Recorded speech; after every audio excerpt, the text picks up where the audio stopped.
महानगरपालिकेने नव्याने वाढविलेल्या घरपट्टीला महाराष्ट्र सरकारने कोणती स्थगिती दिलेली नाही किंवा रद्द केली नाही.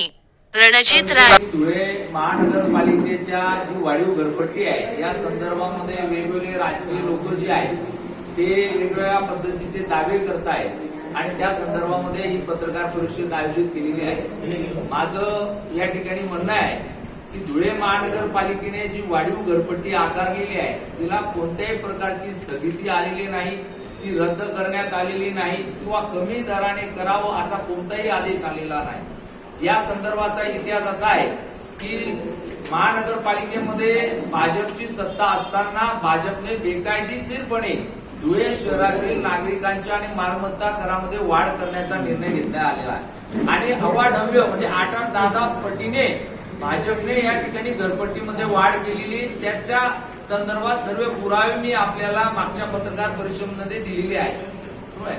या संदर्भामध्ये खूप वेळेस राष्ट्रवादी म्हणजे धुळे शहरामध्ये जर सर्वात पहिले घरपट्टीच्या विरोधात जर आंदोलन कोणी केलं असेल तर ते राष्ट्रवादी काँग्रेस पार्टी शरदचंद्रजी पवार पक्षाने केलेलं आहे. त्यानंतर इतर सुद्धा काही पक्षांनी आंदोलन केले, निवेदनं केली. एवढंच नव्हे, राज्य स्तरावर सुद्धा आम्ही या ठिकाणी पत्रव्यवहार केलेला आहे. विरोधी पक्ष नेता महाराष्ट्र राज्याचा तर मुख्यमंत्री इथपर्यंत पत्रव्यवहार झाले पण कुठल्याही प्रकारची सवलत धुळे शहरामध्ये मिळाली नाही. भाजपने शेवटच्या दिवसांपर्यंत घरपट्टी वाढीव कशीच राहील याच्यासाठी सुद्धा प्रयत्न केलेला आहे. याच्यामध्ये गेल्या 2 दिवसापूर्वी या धुळे शहरातील जे आमदार आहेत त्यांनी या ठिकाणी पत्रक काढून आणि पत्रकारांना माहिती देऊन सांगितलं की धुळे शहराची घरपट्टी जी वाढीव होती त्याला स्थगिती देण्यात आलेली आहे, ती रद्द करण्यात आलेली आहे किंवा त्यांनी असंही म्हटलं की जुन्या दराने ते लागू करण्यात यावी असा मुख्यमंत्र्यांनी आदेश दिलेला आहे. पण माझं आपल्याला स्पष्ट मत आहे की या संदर्भामध्ये धुळे शहराचे आमदार आणि मुख्यमंत्री हे दोघं खोटं बोलत आहेत. धुळेकर नागरिकांची, धुळे शहरातील नागरिकांची फसवणूक मुख्यमंत्री आणि आमदार या दोघांनी या ठिकाणी केलेली आहे. त्याचं कारण आहे की कुठल्याही परिस्थितीमध्ये कुठलाही आदेश असा आलेला नाही की ती जी वाढीव घरपट्टी ती रद्द करावी, नवीन रेट घ्यावे किंवा जुने रेटने या ठिकाणी जुन्या दराने त्या ठिकाणी घरपट्टी वसूल करावी किंवा रद्द झाली असा कुठलाही पत्रव्यवहार त्या ठिकाणी झालेला नाही आणि त्या पद्धतीचा कुठलाही आदेश या ठिकाणी आलेला नाही. या ठिकाणी त्यांनी जे मागच्या काही वर्तमान पेपरमध्ये त्यांचे पेपर कात्रण पण मी आणलेले आहे, काही जवळपास सर्वच पेपरमध्ये आलेले आहेत. त्या ठिकाणी त्यांनी असं म्हटलंय की ती रद्द झालेली आहे, जुन्या दरानेच वसूल झालेली आहे आणि त्याचा दाखला जो दिला जातो तो 25 जुलै 2024 रोजीचं जे पत्र आहे त्या पत्राचा दाखला दिला जातो. ते पत्र सुद्धा मी पत्रकार बंधूंच्या अवलोकनासाठी आणि बघण्यासाठी या ठिकाणी आणलेलं आहे. या ठिकाणी मला आपल्याला सांगायचं आहे की या पत्रामध्ये कुठेही उल्लेख नाही की घरपट्टीची वाढीव ठरलेली होती ती रद्द करण्यात यावी किंवा जुन्या दराने घ्यावी किंवा त्याच्यात बदल करावा असं काही म्हटलं नाही. या पत्रामध्ये स्पष्ट म्हटलंय की महानगरपालिकेच्या अधिनियमातील निर्णयाप्रमाणे आणि माहितीप्रमाणे आपण काम करावं असं राज्य सरकारने म्हटलेलं आहे. आमचं तर म्हणणं असं आहे की असा आदेश पण कुठला नाही.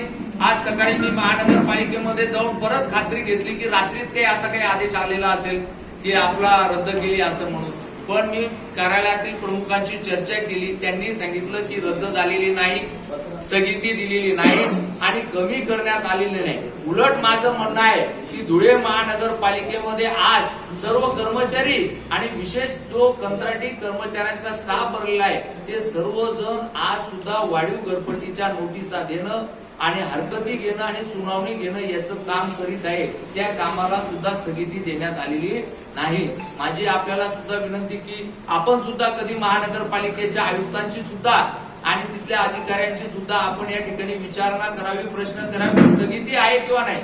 डबल उत्तर नको, स्थगिती हो किंवा नाही याचं सुद्धा उत्तर आयुक्तांनी या ठिकाणी जनतेला द्यायला पाहिजे. कारण दररोज पेपरला बातम्या वेगळ्या येतात, लोक या ठिकाणी चुकीच्या पद्धतीने विश्वास ठेवतात.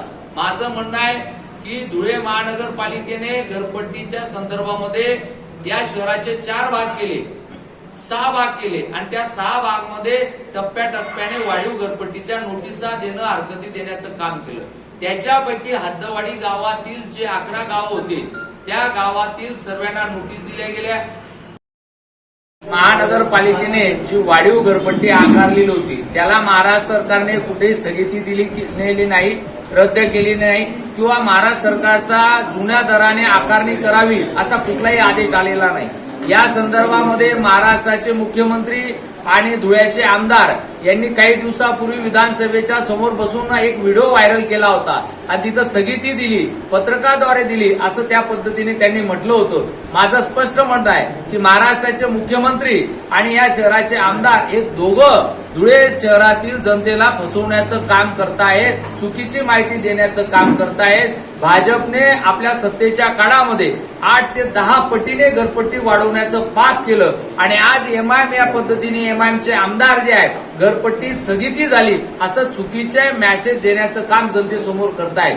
भाजप आणि एमआयएम हे एकाच नाण्याच्या बाजू आहेत। मी मारल्यासारखं करेल, तुम्ही रडल्यासारखं करा अशा पद्धतीचं काम या ठिकाणी भाजप आणि एमआयएमचं चालू आहे। माझी जनतेला विनंती आहे की अशा ज्या नेत्यांवर विश्वास ठेवू नये। कुठल्याही पद्धतीची घरपट्टी या शहराची कमी झालेली नाही किंवा रद्द झालेली नाही।